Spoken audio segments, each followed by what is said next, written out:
I budgeted for 40 euros per day and still came home with cash. If you've been dreaming about doing a Euro trip but been putting it off because of money, after this video you'll know everything about making your trip around Europe as cheap as possible.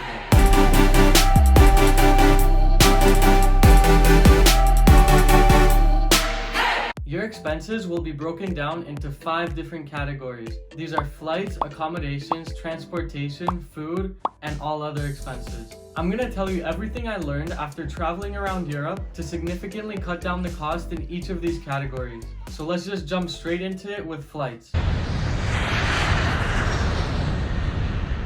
Flights have to be the first expense you make because this is the one that's mostly out of your control with a bunch of fluctuating prices. One of the most important tips I can give you is to make sure you're booking as early in advance as possible. If you book at least 6 months out, you'll make sure that you get the cheapest price for those flights. Because once the seats start filling up, the prices of the flights go up too. If booking 6 months in advance is too early, then the prices should still be pretty good if you're booking at least 2 months in advance. But airlines usually like to hike up the prices for anything closer than 2 months of the travel day. That's because a lot of people flying for business book last minute flights with a company card. Another way to make sure you get the cheapest flights possible is to make sure you're being flexible with the day you want to leave. I know it's not always possible, but try to be as flexible as you can. Also with the airport you fly into. Some places might only have direct flights every few days, so leaving on a Thursday could be much cheaper than leaving on a Friday. Since on Thursday you're only going to be paying for the one direct flight, but on Friday you have to pay for 2 flights, which wastes your money and also your time. Direct flights aren't always the cheapest. Sometimes it is cheaper to have a layover, but that's just something that varies based on where you're flying out of and where you're flying into, and also the day you're flying out on. Also, the airport you're landing in makes a big difference. The more popular airports are usually the cheapest ones to fly into.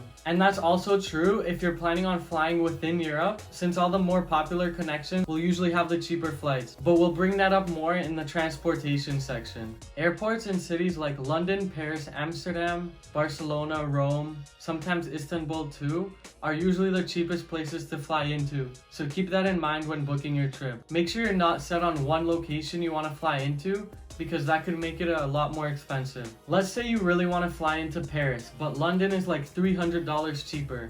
It'll probably be cheaper to take the flight to London and then get on either a bus, train, or a flight from London to Paris. That way you get to see both London and Paris. Or if you don't want to see London, then you can just get to Paris right away for a much cheaper price. One more thing you should consider, if you're going to be traveling around Europe for a while, you might want to start in one city and finish in another. So when booking flights, only book one-way tickets. This will save you the hassle and the money of trying to find your way back to the place you flew into, especially if you're on the other side of the continent. It might be the more expensive flight to fly out of the place you're ending in, but in the end it'll usually be cheaper because you don't have to go back to the destination you flew to when you got to Europe. Now that you know all these tips, I'm going to show you the 2 best websites that you need to use before booking your flights to guarantee you get the cheapest rates out there. Skyscanner and Google Flights both look through multiple search engines to find you the cheapest flight. The amazing thing about Skyscanner is that you can search through flights anywhere around the world, and you can also select an entire month you want to fly out on. This way you can find the cheapest city to go to, also at the cheapest time of the month. You can basically look at cities all around Europe and find the cheapest one to fly into at any time of any month you're looking at. Google Flights is also similar. The only difference is that you can look at it on a map instead of just looking by country, so that may be your preference. If you have exact days that you need to fly out and return home, this way you can just look at the map and see what the cheapest city to fly into is. One more quick tip you should consider is signing up for next departure emails. They look through all the cheapest flights for anywhere around the world, and then they send you emails when those flights are at discounted rates. One more random tip, if you're wondering which flights you can fly direct to, check out flightconnections.com. It'll show you which airports have direct flights from any airport of your choice. Now that we've gone over flights, we're gonna look at what's likely the most expensive part on your trip. This obviously depends on how long you want to travel Europe for, but if you're planning on being here for over 3 weeks, then it's probably gonna be the most expensive part. So for accommodations, the first thing you need to do is decide which part of the city is your ideal part to stay in, and all the amenities you need to have. This is gonna help you filter through places faster and decide where you want to look for your home. Personally, I like to stay in places where I'm gonna be out at night, because that way I don't have to take a long route home. But this all depends on what your preferences are when you travel. There are so many different places you can stay. You can do house sitting, couch surfing, Airbnbs, hostels, hotels. So I'll just start with the cheapest one and then move on to what's likely the more expensive one. If you want to get paid for staying in someone's home, then I recommend using trusted house sitters. You're going to be paid to look after someone's pets or plants, but it's usually really hard to find something available for the dates you're going to be in the city, but it's worth a shot to just try it out and see if you can actually get a spot. If you want to stay in one place for a while,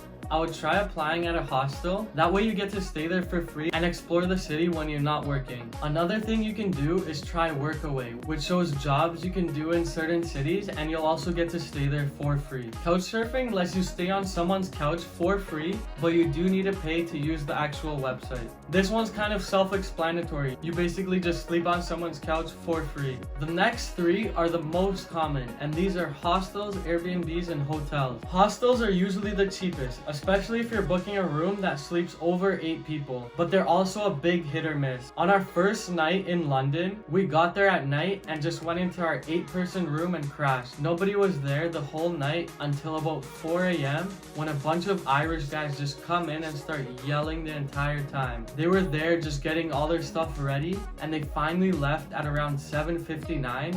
And the only reason I know that is because my alarm went off at 8 right after the last person shut the door. Other than that, we had a really great time at hostels, and most people that stay in them are really respectful. Lots of hostels even organize pub crawls that are usually really cheap and include a bunch of free drinks and cover for a bunch of clubs. They also have a lot of discounts for a bunch of different city activities you can do, so they're actually a really good way to save some money if you're staying there. Hotels sometimes will have these same perks, but it's almost always more expensive since you're always going to be paying for a private room. Airbnbs can be cheaper than hostels in some cities, and they're a great way to feel like you're at home and living more locally in these cities because you're actually going to be staying in a home. You should easily be able to find places that are under 50 euros a night per person in any part of the city you want to be in. I've traveled to all the most expensive cities in Europe, and I think the most I paid was 44 euros at a hostel in Amsterdam.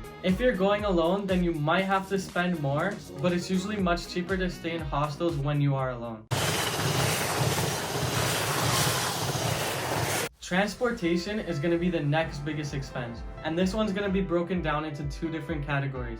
The first one is going to be getting from city to city, and then the next one is actually getting around the city. We'll go through going from city to city first. There's a few different ways you can actually get from city to city.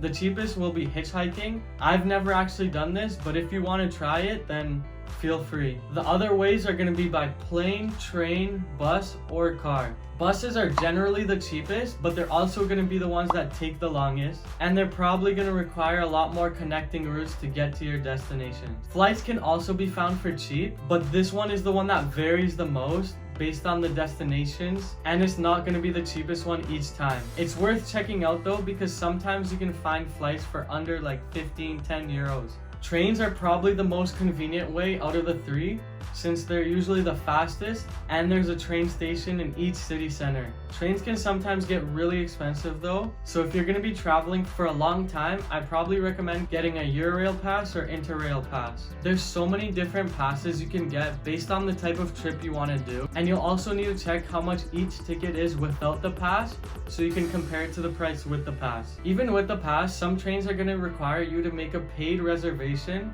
and that's usually for popular routes, and some countries do that as well. A lot of times when using the pass, you're gonna go from city to city, and you might need to make a few transfers, which can get confusing based on the stations that you're gonna be at. But this way you can also avoid not having to pay that reservation fee. So if you're going from a popular route, but you decide to go from one city to another taking a few transfers, this will avoid the reservation fee.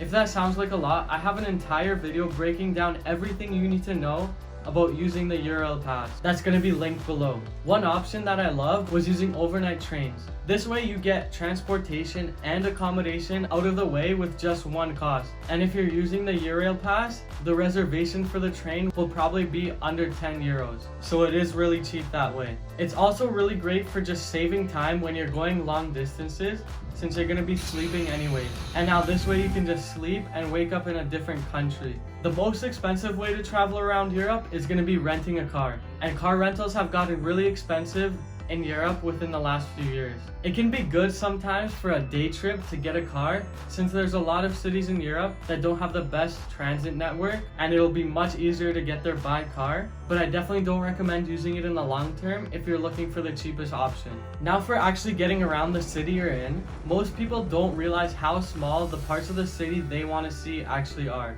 Most European cities are very walkable, and you might not even need any other mode of transport while you're in that city. And walking also lets you explore parts of the city that you wouldn't have if you were on an underground rail or a bus. You can just step in anywhere while walking.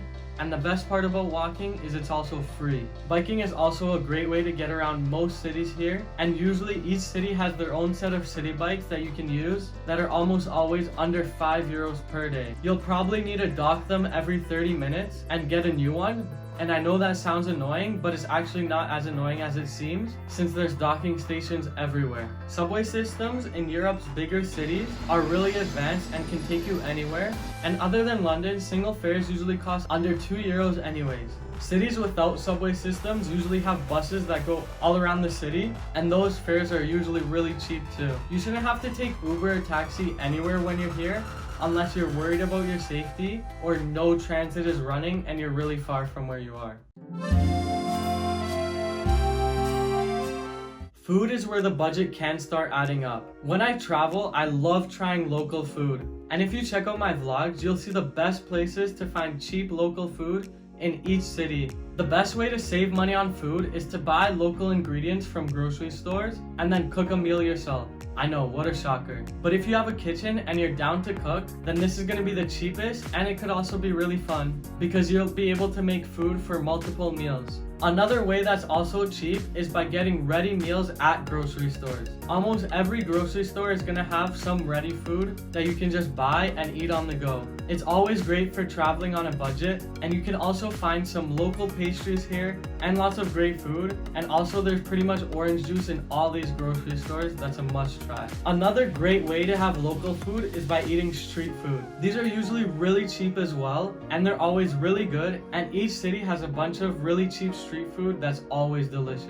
You can find lots of cheap restaurants too, which is also in my vlogs. These are going to be more expensive than getting street food or grocery store food, but there's so many places that you don't need to break the bank at, where you can have a delicious meal at a sit-down restaurant. And just a few tips about restaurants: make sure you're asking for tap water, because when you just ask for water, they're gonna give you bottled water, and then they're gonna make you pay for it if they already give it to you. The bread that they put on the table at the beginning of your meal isn't free either, but it's worth asking because sometimes it is. And this one is more popular in countries in the south like Italy, Greece, Spain, but they might charge you for a table fee, a chair fee, or even a napkin fee, and I've gotten all three of those before. And this one I've only seen in Portugal. Sometimes they give an English menu and a Portuguese menu, and the prices are going to be more expensive on the English menu. So a way to get around that is we got both the Portuguese and the English menu, so we could see which item we're getting, and then when we would order off the Portuguese menu to make sure we got the cheaper prices.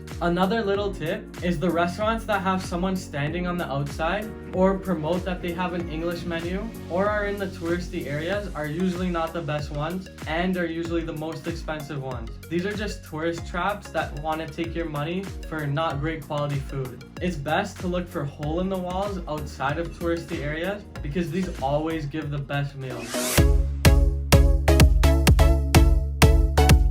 Now I'll just talk about pretty much everything else that you're gonna have to spend your money on, and all the best tips I know about saving money. First, if you're under 18 or an EU citizen under 25, 90% of museums and attractions are gonna be free or at a discounted rate. Museums in London are free in general, so that's just something to keep in mind if you're there. And there are a lot of really great museums there. You shouldn't have to pay for any viewpoint in a city because there's usually a mall, a building, or just a hill where you'll be able to look out at some of the best views for free. Don't pay for bathrooms unless it's your last resort. Usually you can find a place where you can just step in and use their bathroom. It'll be harder in more popular touristy areas, but anywhere else you should be able to just step in without having to buy anything and use their bathroom. If you're moving around from city to city, you'll likely need to use luggage lockers. They're usually going to be cheap at the train station, but there are some train stations that just have outrageous prices in the station, like Milan, so I would recommend looking for places just outside of the train station. I preferred making a rough budget before I left and sticking with it. That way we just exchanged all our money at home and kept each currency with us as we went on. It might be pretty scary holding so much money,